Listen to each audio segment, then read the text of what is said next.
So I'm going to be showing you guys my top 5 baits to be throwing during the fall time. And number 1 is going to be a square bill.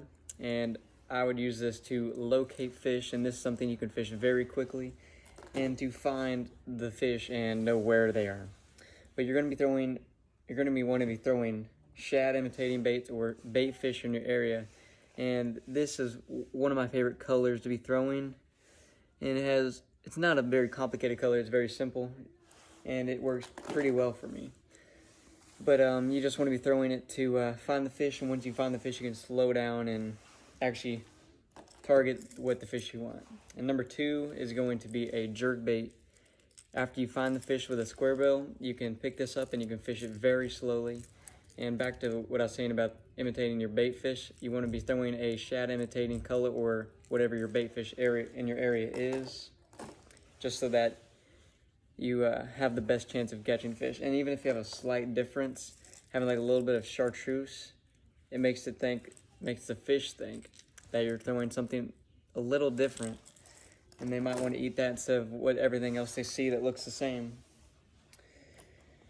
So number 3 is going to be a buzz bait. This would be a good early morning bait to throw to also locate the fish, just like you would a square bill. But I usually like to stick with the black colors, something that's going to be a big profile when you're throwing in the water, and something that's going to be good in the cloudy days. But if it's really sunny, you might want to go with a white, just because of the sun reflecting on the water. And then my 4th bait is going to be an underspin, and it's basically a swim bait. You can either use a swim bait or you can use an underspin, which is a swim bait with a little blade on it, and it just gives it a little bit more flash. And it doesn't really matter the weight you're throwing. You just want to be throwing something that is of the bait fish in your area, and that is just because this gives you a little more flash than a regular swim bait would, just in case the fish are not keying in on what you're throwing. And then the last thing is going to be a spinner bait.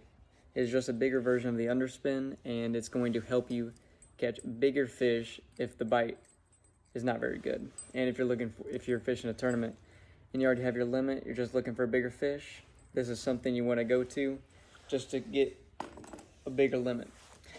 And back to what I was saying on the other baits, you want to just pick up things that are a little different from whatever everyone else is throwing. If the bite is like super finicky one day, you might want to slow your baits down and pick up something that's more subtle and not going to scare the fish or spook them if they're in a little bit of mood that day. So what I like to do is throw regular swim baits just without the blade, or you go to a jerk bait. If the fish are not wanting to bite one day and they're just not in the mood, you can sometimes throw a jerk bait, even a deep or shallow one, and it can trigger the fish to bite even when they don't want to.